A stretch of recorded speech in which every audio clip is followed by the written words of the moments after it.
When it comes to empowering ourselves, we were told the internet would give us back control.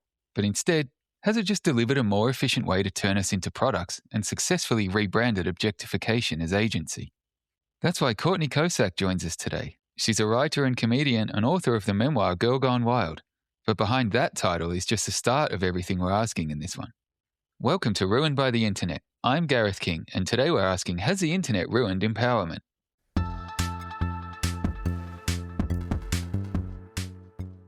Courtney, thank you so much for joining us and welcome to Ruined by the Internet.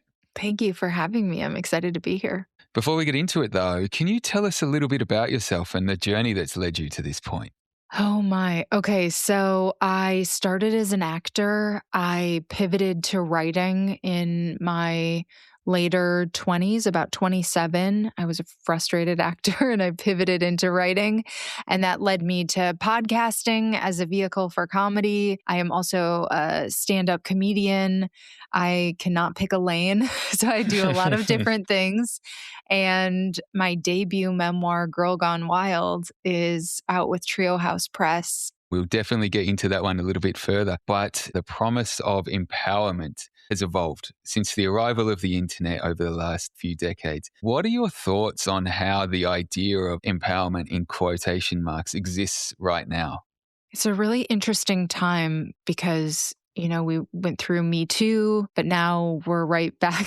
It's like there was a backlash to Me Too, like a very strong backlash. And now, I cannot look at Threads or any social media without seeing news about the Epstein files, which just, I feel like illustrates that all of this has been going on this whole time. And so what I do think is, I don't have the context of being like a 60s or 70s feminist. So I don't know how it felt for them, but how I feel for me is like I have gotten to a point of personal empowerment where it's like it's hard to put that back in a box. It's not going to go anywhere. And so I feel like that is common among a lot of millennial women. And I just feel like that's going to be a reckoning for any sort of backlash. Is like there's a lot of women now who are used to having rights and feeling pretty empowered, however flawed that is. And so that's going to be something society has to contend with if the patriarchy wants to survive. Yeah, look, it is a great point. Feeling empowered in yourself is something that you really grow into. And obviously, the more comfortable you are with yourself, the more you unlock that. But your new book, Girl Gone Wild. Now, for those of us old enough to remember, which is probably almost everybody that was online at the time, Girls Gone Wild was very well known for a range of reasons. Looking back to that time and then fast forwarding to where we are now in 2026, how do you think the progression from the bus as the literal vehicle of that time through to the rise of social media to now with these self-monetization platforms, whether they're things like Twitch all the way through to things like OnlyFans, has changed what we actually mean by empowerment? And are we kind of being hoodwinked under this concept of empowerment? That's a very good question. First, I'm really curious. Did you get the infomercials and everything in Australia growing up? Probably not infomercials, but it was very... It was part of the zeitgeist? Everyone that was online kind of knew about it, and it wasn't something you actually had to look too hard to find. I think that may have allowed Girls Gone Wild as an entity to spread maybe further than it might in 2026, perhaps. That is really interesting. Though, of course, social media is way more pervasive than it was then. So we probably still wouldn't be able to avoid it today. Growing up in the United States, the infomercials for Girls Gone Wild were everywhere. And like you could not watch late night TV without coming across a commercial for Girls Gone Wild. And it was basically girls partying on spring break, young girls like 21 maybe. There were definitely cases where they were underage. There were lawsuits about that. But the infomercials were pretty innocuous. And it seemed there was something kind of tame about the censors and the party vibe. And yes, they were promoting porn, but that was sort of like obscured in a way. And so when I took the job on the Girls Gone Wild tour, that's what I had in mind. I was not thinking about, oh, they're going to coerce these girls, these drunk girls, into signing contracts and into doing sexual acts that they had not previously planned on this night that they Right. went out to have a good time. And so that's what I really struggled with Girls Gone Wild. The brand represented something I think a little more playful and a lot more empowered than what the Mm. actual product was. The actual product was really about making a very few amount of men, one man in particular, rich at the expense of all these young women who were not in the right mindset to make those decisions. And I was a young woman at the time. And so I very much related to, and at this period in my life, I was an actor. Listen, I'm an exhibitionist, but it was expected that I would do nudity in every independent film that I did. Sexual assault was part of my life. There were all these other things that were going on, and I knew what it felt like to be victimized in this way. Right. So that was my experience with Girls Gone Wild. I took the job as just like a way to make money while I was struggling in LA. And I lasted like 6 or 7 weeks on the tour. And then I have never been so depressed in my life as I was when I got off that tour. But it was really a transformative experience for me. Like, I'm not sure if I wouldn't have had those early 20s experiences where society was showing me what it thought of women, especially young Mm. women, I don't know if I would be a writer today. Like, maybe I would still be acting or doing something else, but it really flipped a switch in my brain. And so, no, was that an empowered time? No. I do, like, now I do OnlyFans, and I don't do porn on OnlyFans, but I do like Playboy style topless stuff. And that is actually an empowered experience for me for the most part. And the difference is I make 80% of the money. And Mhm. so do other I'm sure there are exceptions where studios have gotten involved and people are working under them, but most OnlyFans creators are making most of the money. They're making most of the decisions about what kind of content they're creating. They're in charge of what the marketing is portraying them as. And so, do I think something like that is more empowered than Girls Gone Wild? For sure. Mhm. Is it perfect? Probably not. But like, I'm not anti sex work. I'm very sex positive, and this version is so much better than Girls Gone Wild or the old porn studio system. I would say for sure. Yeah, it is a good point that you'd raise there around that level of control and even that 80% revenue that Yeah. people, creators can take from that, which is, from my understanding, so flipped on its head from where it might have been once upon a time. But you did say something in that passage there around the presentation of Girls Gone Wild as being a little bit more party, a little bit more maybe safer than what the reality was. And that makes me think back to around that late 90s, early 2000s stuff. American Pie, like that Uh-huh. genre of film, not Yeah. just that series, like that was peak pop culture. Uh-huh. And I look at it now and I'm like, this is so quaint. Do you know what I mean? It feels like it should be rated PG or something now compared to what's going on out there. And I guess the empowerment that has come along has also led to a massive dialing up of maybe not the exploitation or the expectation, but just the level of, for lack of a better word, extremity of this, the way that this kind of culture presents itself. Like, I remember a little while ago, I was in a shop and I heard the song that they were playing, and I think it was like Cardi B or something like that. And I was like, oh my God, like this is this is what the kids are listening to now. It's like my first real old man moment. And maybe that's just because I'm from that time, which felt a little bit more American Pie like and not so hypersexualized. Do you think that turn of the century pop culture, American Pie stuff was kind of laying the groundwork for something more sinister that's been turbocharged by the internet? That your perspective is so interesting to me because I feel like the thing about Girls Gone Wild was everyone was in on this cultural joke, right?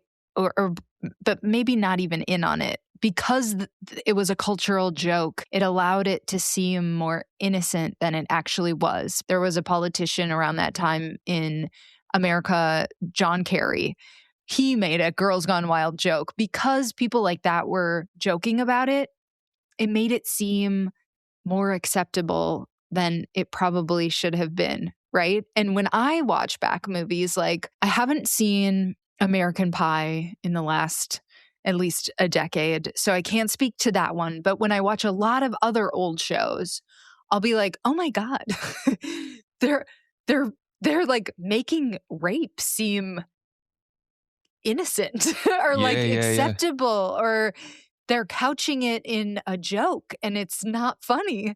It's like it's hard to watch when you rewatch it with your 2026 filter on. You're Yes. like, what the fuck were we doing?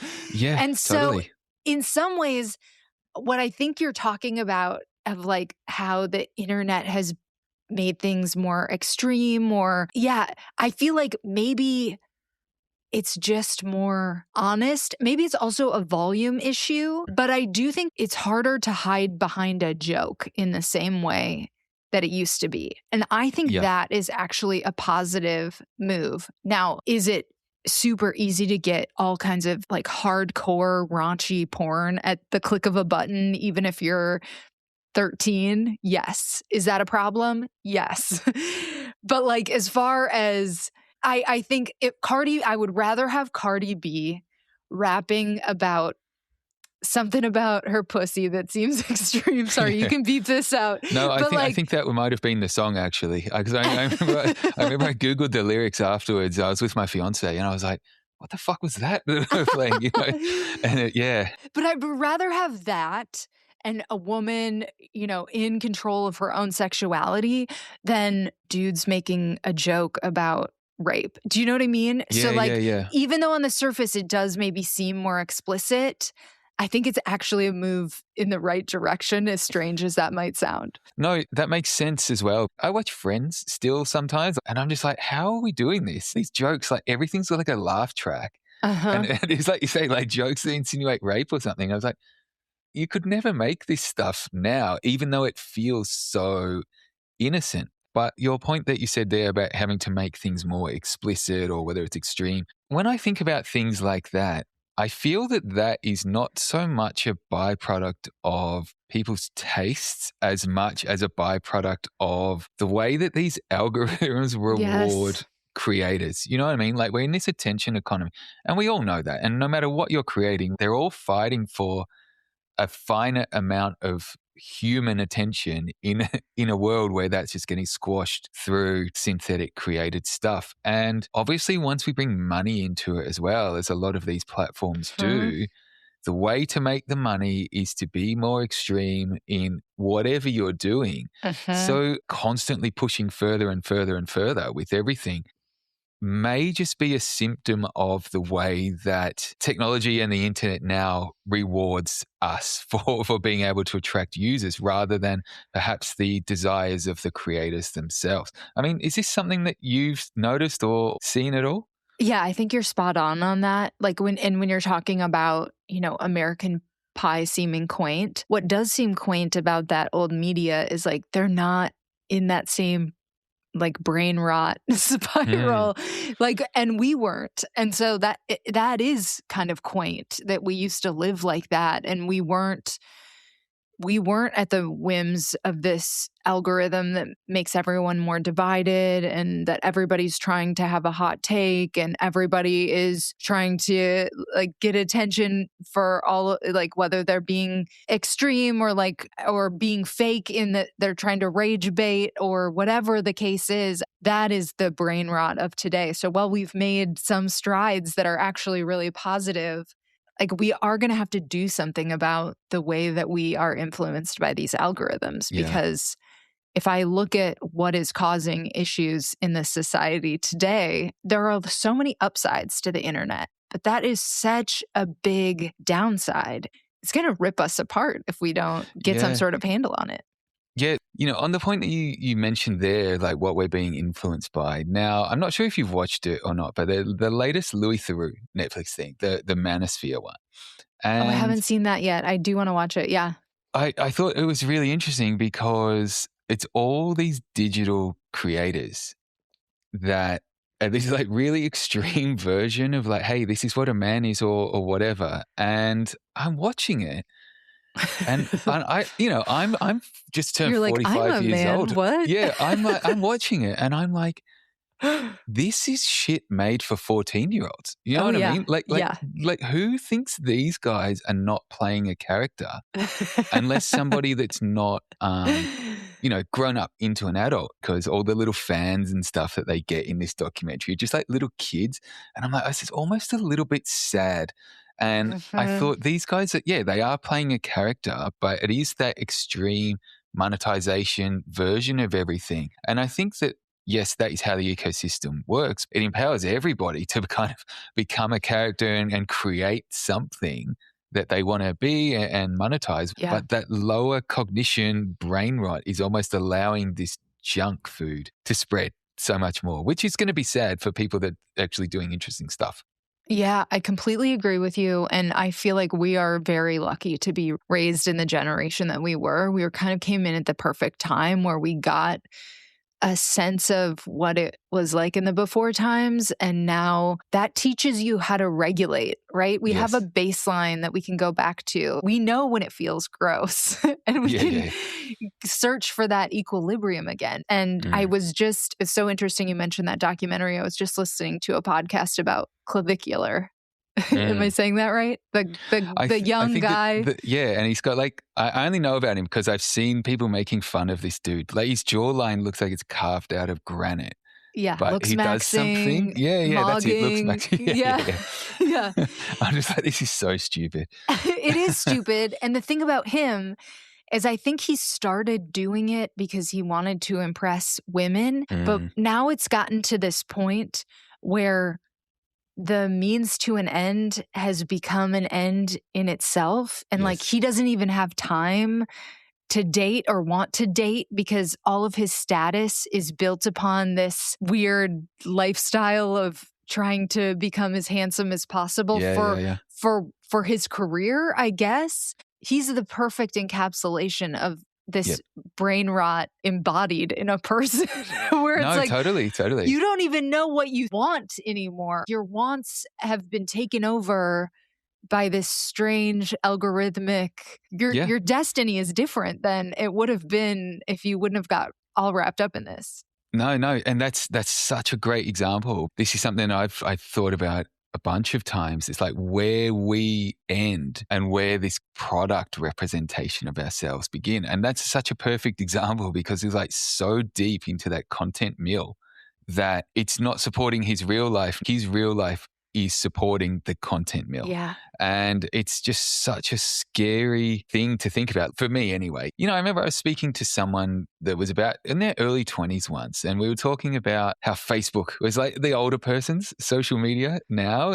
And it's interesting because that discussion then flowed on to the fact that, say, people like our age, right? Like we were young enough to grow up alongside it, not knowing where it was going to go, what Mhm. was going to happen, that permanent record of everything. It was all, they were like the case studies of social media, but those case studies have now become what the younger generations look at and go, I don't want to be like that at all.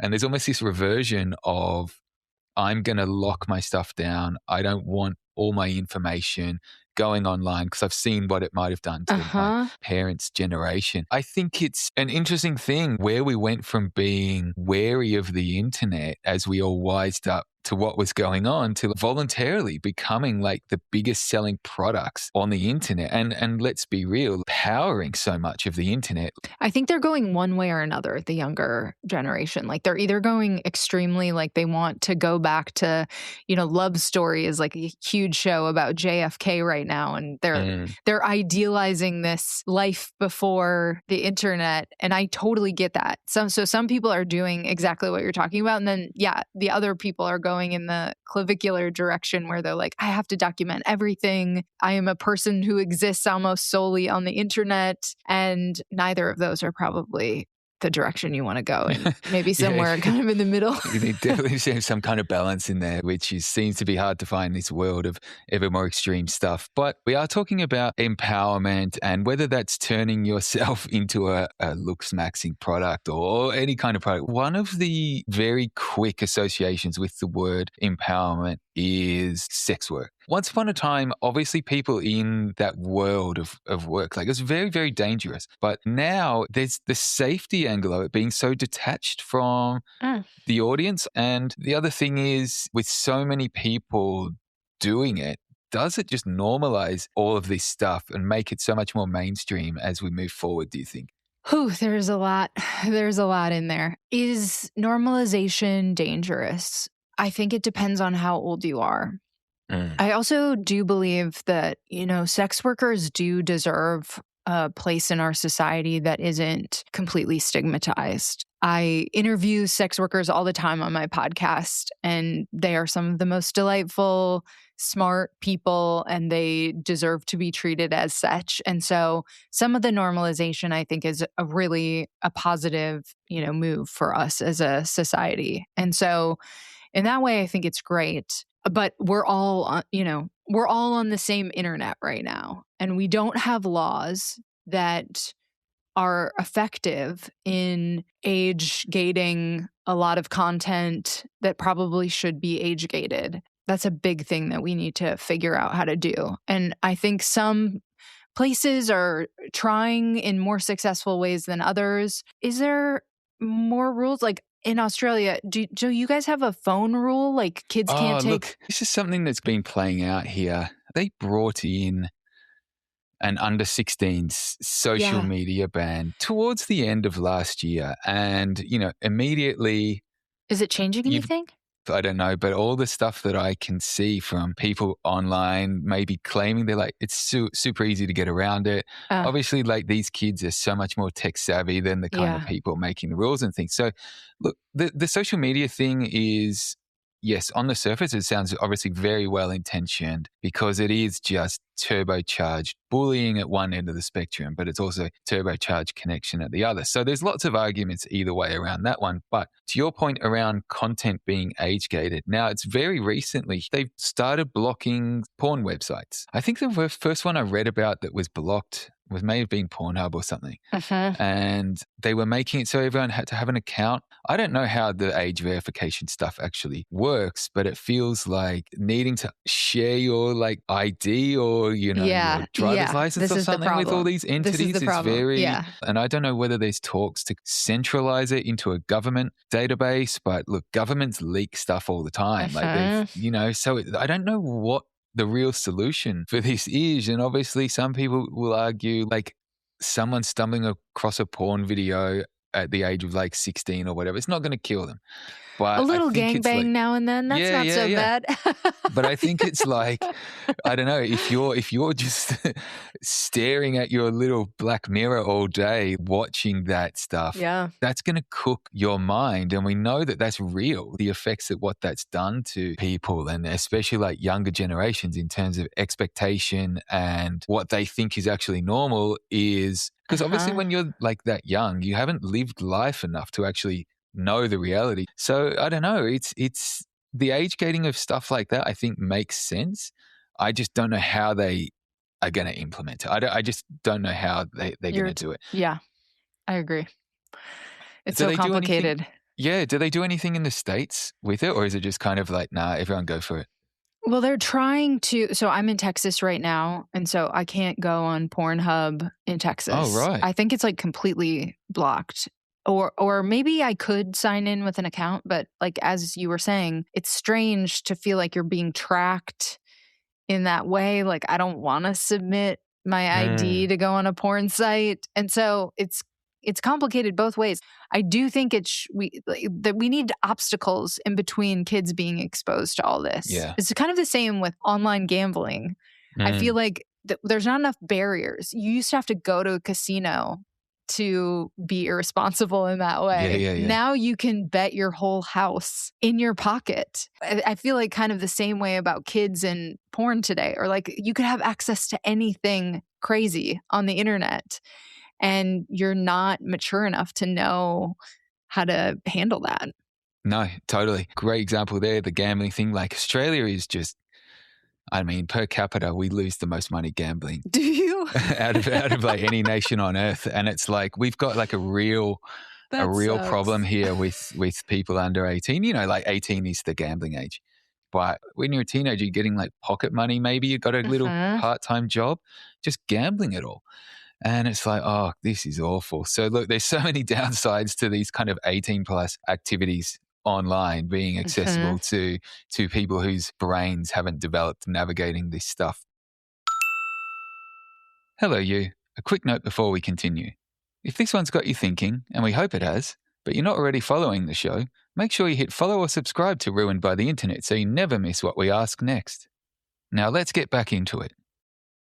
But we can maybe look at now this notion of empowering ourselves to become the best version of ourselves. What makes me think about this is because when you're like young, you're figuring out who you are, right? You're being validated so much by likes and that attention that you're getting. And so the best version of ourselves is potentially just a curated version that resonates the most with Mhm. like a bunch of strangers. How do you think that this affects not only the concept of empowerment in this digital age, but our development as people? Like, do we just become products of the algorithm? Oh, that's such a good question. Well, the first thing that came to mind when you said that is like, the people in the happiest relationships are not usually posting about their Mm, relationship. And then you will see people that are in these kind of toxic things that are acting out this perfect version of a relationship. And it's kind of the biggest red flag, right? When someone is putting on a curated version of mm, what their relationship is, it's almost never authentic. And I think it's like that in the self development way too. And so, yeah, I think there is a potential trap in there for some people to, if they feel like they have to curate a version of themselves. It's so interesting in this book promo phase. It's like I do have to be on the internet kind of as much as possible, but I have also learned to really divorce myself from likes, and I'm going to show up a certain amount of time and I don't give a shit. I don't give a shit if yeah. it gives I don't give a shit if it gets 10 likes. I'm doing my job of showing up a certain amount, and however that shakes out in the algorithm, it's going to shake out, and I'm not going to take it too personally, but I know that a lot of people aren't at that place where Well, they look, can. Yeah. there's something super interesting in what you've just said there, and everything that we've been speaking about. Like nobody's being real because everybody's trying to game that algorithm and cut through that way. But lately there's almost this push against all of that stuff and this reversion to this is my authentic self. If we look at it that way, maybe that's the new kind of empowerment in Mm, a digital sense of everyone just going, fuck it, this is who I am. yeah. You like it or you don't, rather than trying to turn yourself into something that you think is going to resonate with the max amount of people. Now, obviously, people are still doing that, but maybe enough people do that. The new empowerment in a digital sense is everyone reverting to where we were once upon a time, which is just endlessly unique people using the internet rather than chasing an algorithm. Yeah. And, it's so funny. If you write a certain amount of articles or you put yourself out there enough, you are definitely going to hear from faceless trolls who Mm. are not their actual names on the internet. Sometimes they're not worth responding to, but sometimes I'll be like, I wrote this article for The Cut about quitting weed. I knew I was going to get hate for it and I did not care. There was nothing prescriptive in it, but everyone sort of took it really personally that was a hater. And someone sent me, I got a number of mean replies. And I would just be like, so sorry. Like, it's really hard to take a faceless person on the internet seriously, whatever. So yeah, I think you're right. I hope people move in that direction of like, fuck it. I don't want to be influenced by a herd. I don't want to be Mm. influenced by a tech company. I don't want to like that's not real life. No, no, it absolutely isn't. What's that saying? You always find your people. And I think that point that you raised, like once you're getting haters, you've kind of broken containment of the people that are just close and feel obligated to support you in a way. But I always find it quite funny. Some of the haters that I get, even just about this podcast, I'm just like, you are just completely miss the point of everything. But whatever, thanks for listening. But no, it's something great to think about, especially while we do still live right in this attention economy where attention is the primary product and currency. And, as we said, those rules of the game are just to extract as much value from the audiences, but also the players as possible for those platforms. But as we look at how technology has spent the last 25 years reworking the idea of empowerment, all the way back from, say, 2000 and American Pie stuff, Girls Gone Wild, all the way through to now through endless social media, OnlyFans, Twitch, all these ways that people can monetize their output. Do you think we'll ever get back to the original intention of the word empowerment while still being so heavily involved in that attention economy, just driven by attention from what are essentially strangers? I have no idea where it's going to go next. And as we were talking about in the beginning, like I do feel like I'm kind of my best version of myself. I'm my most empowered self, but like as a whole universe, are we headed in that direction? I don't know. And I'm really curious to know how you think AI is going to either throw a wrench in this or allow us to be further empowered or like. Look, that is something I battle inside my own head basically every day. All sorts of people that create stuff, no matter what it is, in any way connected digitally at the moment. It's being completely upended. Even beyond that, the amount of fake or bot content online is now, what is it? It's tipped over 50%. Do we get to a point where those people who, like, as you said, fuck it, I'm just going to do whatever I want, just can't cut through that noise anymore? I don't know. It doesn't sound like it's going to be easy to do, especially when you can just build endless bots that constantly update their output as the algorithms change. That feels like a really bad scenario coming up, especially for so many of these content creating influencers, as we said, whose entire life is in service of the algorithm, which will quickly throw them in the bin for something else that's going to make more money for the tech platforms. A lot of people are talking about it. A lot of people are thinking about it.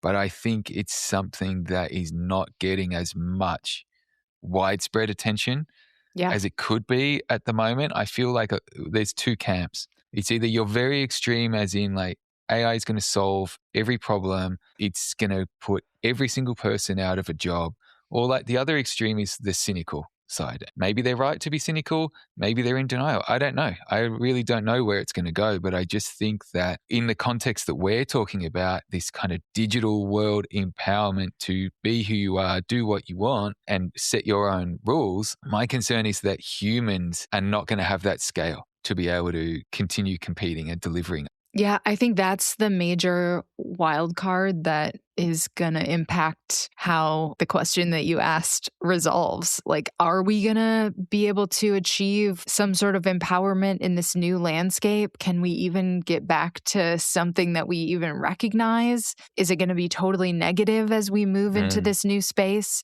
I mean, how I'm approaching it personally is like, I do feel the AI fatigue. Am I mad when people use AI as a tool? No. Do I want them to write their books with AI? No.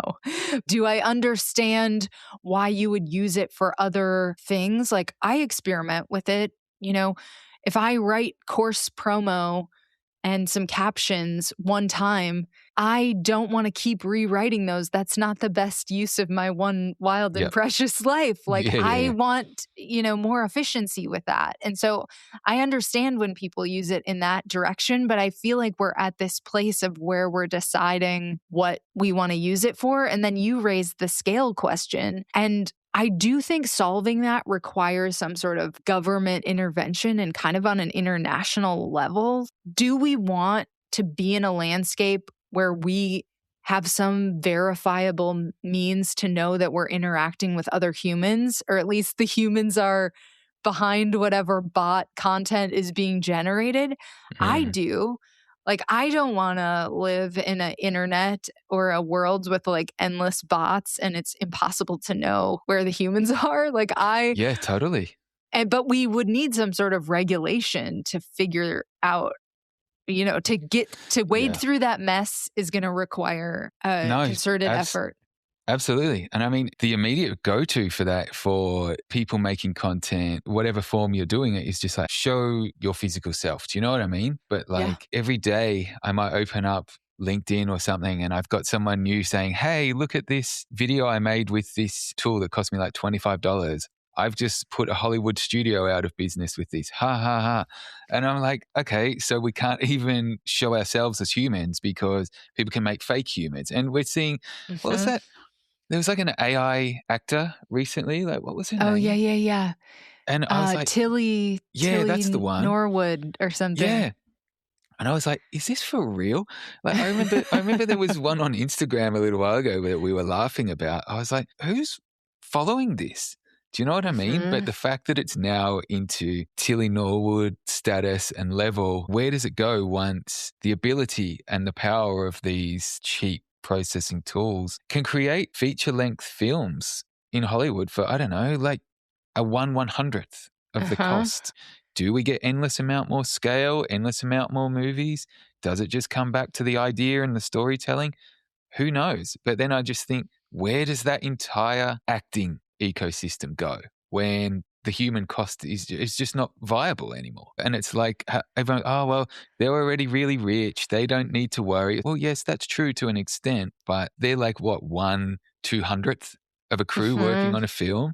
Like, what about the other 199, 299 Mhm. people working on it? Where are they going? But maybe look on that, the backlash that we've seen to overly photoshopped, airbrushed representations of models and things. We don't want to see these fake people. We want to see Yeah. real people. So We'll take some dimples in the ass or yeah, whatever, just so we know it's real.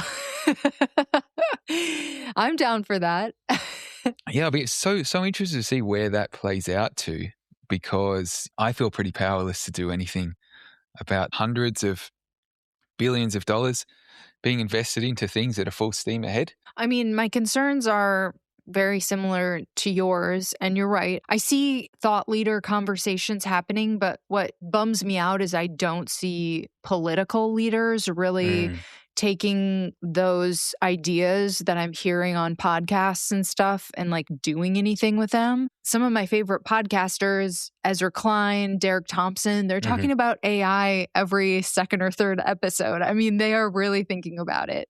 And mm. I tune in for all of those conversations. I also, in the writing community, there was just a cancellation of this Hachette book called Shy Girl. Yes, yes. I was reading about that. Yeah, and it's really interesting, the discourse around it. I've actually shifted my focus for my MFA critical paper, and now I'm writing about AI because what I think is there are these two camps. There are more than that, but like to be reductive, there are these two camps, like the completely anti-AI, but yet somehow these people can spot AI, so they must be using Mm, it to some extent. And then this other group who seem more to at least want to know how to work with it or whatever. And I think the problem with the completely anti AI camp is that if you just stick your head in the sand on this topic, you're not going to be part of the real conversation. yeah. Like, I don't think we can put the genie back in the bottle with AI, but we do need to figure out in an empowered way, to bring it back to our conversation, like what we actually want this to look like. And that requires us all participating in these conversations. But if you just say no, no, no, no, no, I mean, that can be your perspective, but I think we need to have a little bit more nuance to Nuance. like Yeah, yeah. where is the line exactly, and what are we going to accept, and what are we going to do about it, that nobody is really on the scale that we need having these conversations. So I guess from my perspective, I'm trying to do my part to think about it and to talk about it, and I'm writing my paper on it, and I want to be really thoughtful Mm, about how I use it in my own life. Do I want to pick up AI ticks that go down into my writing? No. mm, But yet I want to use it as a tool. So I have to figure out where the nuances for my own self. I think conversations like this, even if we don't get anywhere, are good because we need to keep talking about it. If we value human actors, we need to say that. We need to go support their movies. We need to take the actions it requires to keep the things alive that we want to see in this world. No, absolutely. What a brilliant point. We need to prove that the human-made stuff that we all claim to want so far is still viable. Yeah. When faced with this fire hose of slop, as they say. Yeah, like I think it's something for us all to keep in mind, that being able to have those nuanced, thoughtful opinions and thoughts and just discussions on it is where we're going to get the most traction from, as opposed to just two extremes shouting at each other. Courtney, thank you so much for joining us today. Before you tell us what you've got going on, what's a belief or concern that you have about technology right now that you wish was getting more attention? I mean, I was just listening to something today that was like, you got to prepare for the job loss that is going to happen. And it's like, what is, we are not doing anything about this open-ended question that I think is going to be knocking at our doors in a year, 2 years, maybe 3 if we're lucky. And so really what haunts me, and even though I want to be engaged in the question, is this AI question right now. And we gotta figure it out. It's easy to see these headlines that the people that are pumping their AI companies say, look, this will replace like 70% of white collar workers or whatever. And it's easy to look at that and go, yeah, that's hyperbole. It's not going to do that. But do we have a contingency plan? What if it does? You know Even what I if mean? it does 20%. 20%, it's that's chaos. Huge. That'll go, the way that trickles down in our economy is devastating. It's like Great Depression shit. Like we have to think about this. I think I read a stat that it was 25 to 30% unemployment, and basically like social systems just completely collapse. Yeah. So look, if they're pumping 70%, I can't imagine the vision of the world that they're thinking. But yeah, pretty awful to think about. But on a more positive note, you have got your brand new book, Girl Gone Wild. So tell us a little bit about that one, what else you've got coming up and where people can follow what you're up to. Yeah, even though there are some heavier topics, it does seem quaint in the way that we were talking about earlier to go back and revisit some of this turn of the century nostalgia that, I mean, it really was a simpler time and I was coming of age. And so that's really the journey of the book, of the memoir, is me turning from girl to woman, turning from dreamer to professional artist. It's about ambition. It's about trying to make it in Hollywood. It's about figuring out who you are. And I really think some wholesome values undergird the whole book. It's like, even though there's some wild things happening in the book, I really am so happy about who I am today. And I think the message is about self-acceptance and about liberation. And so I'm really proud of it. And I'm a little nervous to share it with the world, but I'm really excited. No, look, everything that I've read about it sounds super interesting, especially for that age group audience that we spoke about earlier, that millennial, who are probably familiar with a lot of the things and experiences. And we'll obviously drop in the show notes where people can find the book and everything that you're doing. Thanks again. That was brilliant to talk to you. Thank you so much for having me. For more info on what we've discussed today, check out the show notes. If you enjoyed this one, you can subscribe to Ruined by the Internet on your favourite podcast app and help spread the word by sharing this episode or leaving a review. I'm Gareth King. See you next time.